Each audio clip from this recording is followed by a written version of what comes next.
అందరికీ నమస్కారం.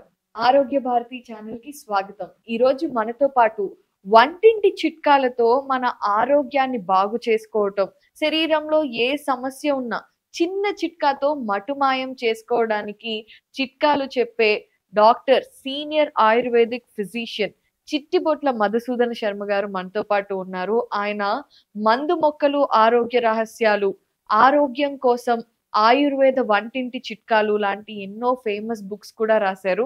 మరి మధుసూదన శర్మ గారితో మాట్లాడి మనకి రెగ్యులర్ గా ఉండే సమస్యలకి చిన్న చిట్కాతో ఎలా మాయం చేసుకోవచ్చు అనే పరిహారాలు తెలుసుకుందాం. సార్ నమస్తే సార్. నమస్తే. సార్ ఆయుర్వేదం అంటే చాలా మంది ఇప్పుడు మొగ్గు చూపుతున్నారు. మన దగ్గర ఈజీగా ఎన్నో పెద్ద పెద్ద సమస్యల్ని తగ్గించుకోవచ్చు అని ఇప్పుడు అందరికీ అర్థమవుతోంది సార్.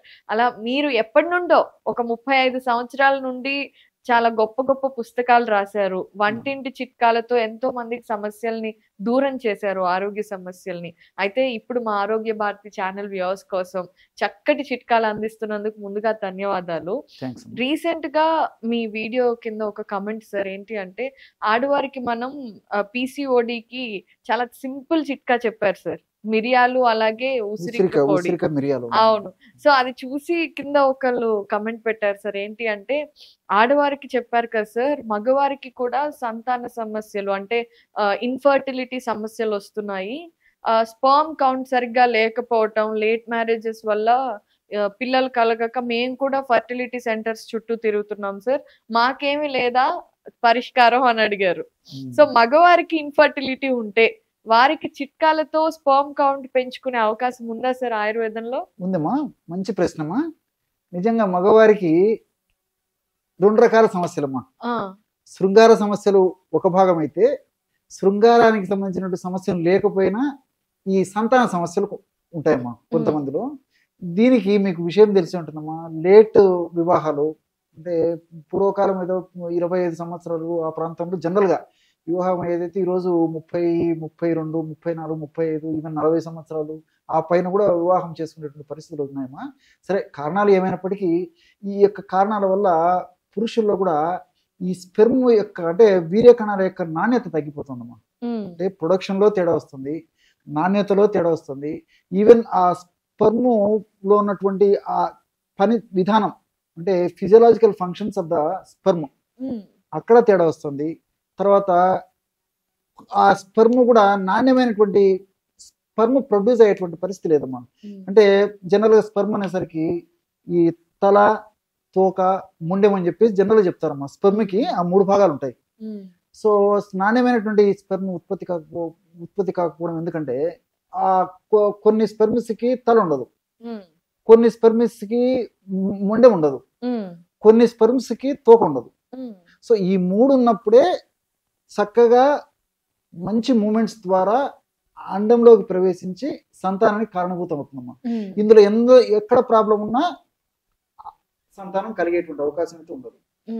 ఆధునిక టెక్నాలజీ పుణ్యం అని చెప్పేసి ఈరోజు చాలా డీప్గా పోయేసేసి ఆ కారణాన్ని కనుక్కోగలుగుతున్నాం. కానీ కొన్ని విషయాల్లో మాత్రము ఇంకా మనం డెవలప్ అవ్వాల్సినటువంటి విధానం కూడా ఎంతో ఉందమ్మా.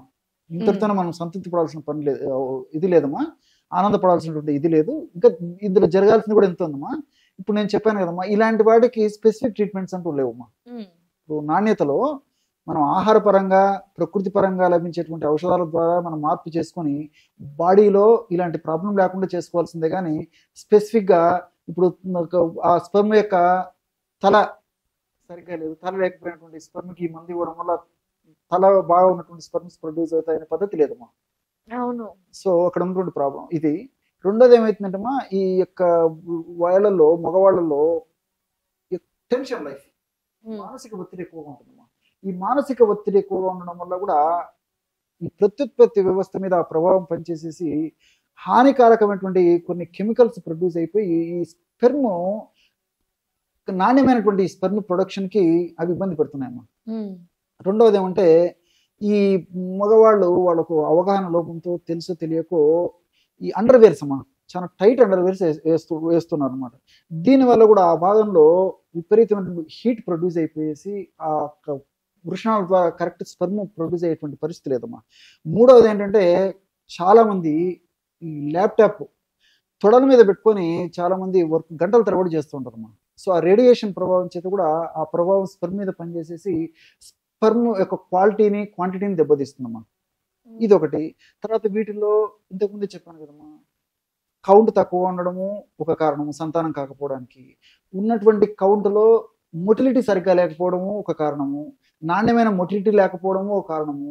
కొంతమందిలో అయితే ఆ స్పెర్మ్లో డెడ్ సెల్స్ ఎక్కువ ఉంటాయమ్మా. సో నిస్సారమైనటువంటి డెడ్ సెల్స్ ఉంటాయి అన్నమాట, వాటి వల్ల కూడా సంతానం కాదు. ఇలా కారణాలు కోకోలమ్మా. సరిగ్గా వెరికోస్ వీన్స్ అని చెప్పేసి, తర్వాత వెరికోస్ వృషణ భాగంలో వెరికోస్ వీన్స్ అని చెప్పేసి ఇది అయిపోతుందో వెరికోస్ సీల్ అంటారు అనమాట. అలాంటివి కూడా కొన్ని కారణాలు. కానీ ఏది ఏమైనప్పటికీ ఈ ఇన్ఫెర్టిలిటీకి ఇలాంటివన్నీ కారణాలు ఉంటున్నాయమ్మా.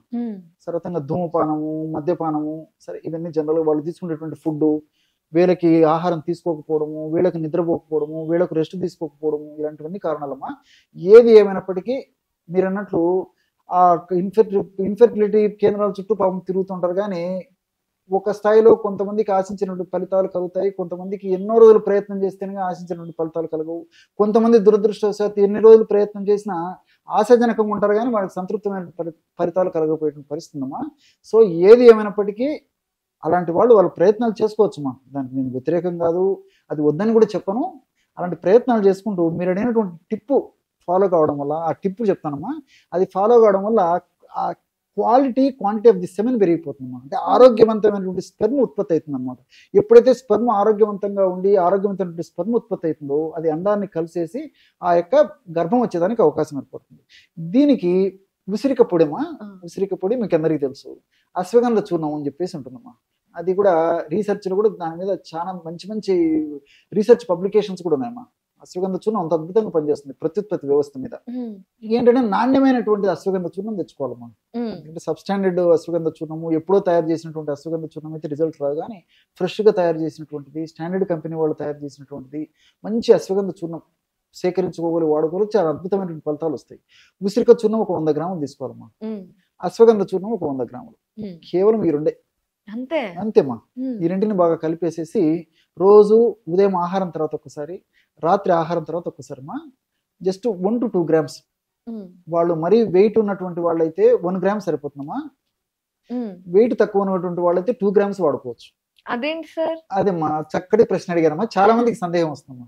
ఎందుకంటే ఇక్కడ అశ్వగంధ చూర్ణం కలిపాం కాబట్టి అశ్వగంధ చూర్ణంలో వెయిట్ ను పుటప్ చేసేటువంటి గుణం ఉందమ్మా. సో దీనివల్ల ఏమంటే పరోక్షంగా వెయిట్ ఎక్కువ ఉన్నటువంటి వాళ్ళలో ఈ పద్ధతులు వాడుతూ మళ్ళీ వెయిట్ పెరిగే అవకాశం ఉంటుంది. కాబట్టి ముందు జాగ్రత్తగా డాక్టర్స్ కూడా తక్కువ డోసు సిఫారసు చేస్తారు.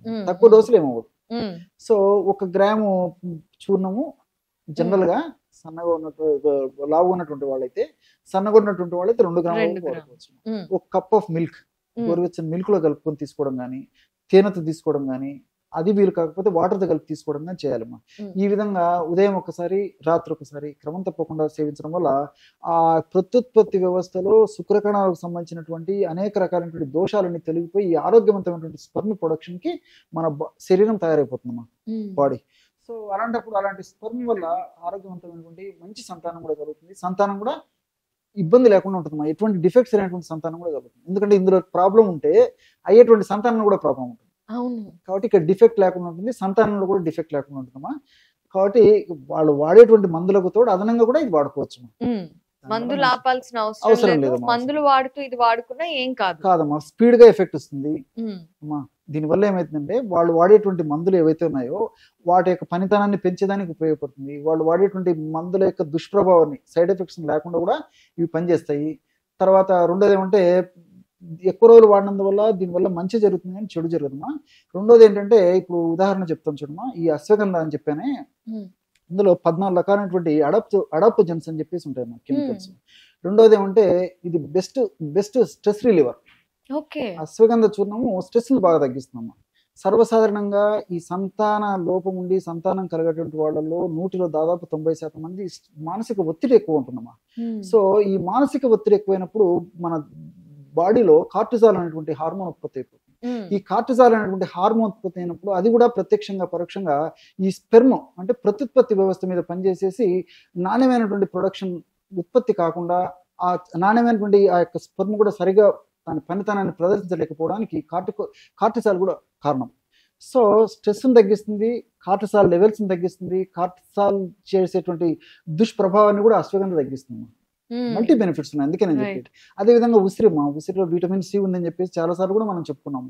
తర్వాత ఎలాజిక్ యాసిడ్ అని చెప్పేసి ఇట్లా అనేక రకాలైన క్యాంఫరాల్ అని చెప్పేసి ఇలాంటి అనేక రకాలైన రసాయన పదార్థాలు ఉన్నాయమ్మా. ఇవన్నీ కూడా దేహానికి మేలే చేస్తాయి తప్ప ఎటువంటి ఇబ్బంది ఉండవు. ఈ 2 పదార్థాలు కలిపి వాడుకోవడం వల్ల మరొక ప్రత్యేకమైనటువంటి ప్రయోజనం ఏంటంటే బెస్ట్ యాంటీ ఆక్సిడెంట్ అమ్మా. నేను గత కొన్ని వీడియోలో కూడా మనం చర్చించే భాగంగా చెప్పడం జరిగింది. సో కొన్ని పరీక్షలకు అంతుబట్టేటువంటి సమస్యలు కొన్ని అయితే ఇలాంటి వాటిలో కొన్ని ఏ పరీక్షలు చేసి నార్మల్గా ఉంటాయమ్మా. కానీ సమస్య మాత్రం జటిలం అవుతుంటుంది, సమస్యకు పరిష్కారం దొరకదు. అవును సార్, చాలా మంది పాపం ఇబ్బంది పడుతూ ఉంటారు. ఇక్కడ అన్ని నార్మల్గా ఉంటాయి, కానీ వాళ్ళు పడేటువంటి మానసిక వేదన వర్ణాతీతం. సో అలాంటి సందర్భంలో కూడా ఈ యొక్క ఔషధాన్ని వాడుకోవడం వల్ల ఏమవుతుందంటే స్ట్రెస్ రిలీవర్, మానసిక ఒత్తిడి తగ్గిపోతుంది. తర్వాత బెస్ట్ యాంటీ ఆక్సిడెంట్గా పనిచేస్తుంది. వివిధ రకాలైనటువంటి కారణాల వల్ల దేహంలో చెప్పాను కదమ్మా, అనేక రకాలైనటువంటి ఈ యొక్క ఫ్రీ రాడికల్స్ ఉత్పత్తి అయ్యి ముఖ్యంగా ప్రత్యుత్పత్తి వ్యవస్థ మీద దెబ్బతీస్తాయి. కాబట్టి అలా దెబ్బతీయకుండా కూడా ఇవి కాపాడుతాయి. దెబ్బతిన్నటువంటి పరిస్థితిని కూడా ఆ యొక్క పరిస్థితిని రక్షించేందుకు కూడా ఈ యొక్క ఉసిరిక అశ్వగంధ ఉపయోగపడుతుంది. సో ఉసిరిక అశ్వగంధ ఈక్వల్ పోర్షన్స్ లో పొడి చేసుకొని పెట్టుకొని రోజు పొద్దున సాయంత్రం పాలల్లో లావుగా ఉన్న వాళ్ళు 1 గ్రాము, సన్నగా ఉన్న వాళ్ళు 2 గ్రాములు కనుక తాగితే ఎవరైతే మగవారు ఇన్ఫర్టిలిటీ ఇష్యూస్ తో బాధపడుతున్నారో త్వరగా వారికి ఈ సమస్య నుండి బయటపడే అవకాశం కలుగుతుంది. సార్ చాలా సులభమైన చిట్కా చెప్పారు సార్, ధన్యవాదాలు. నమస్తే.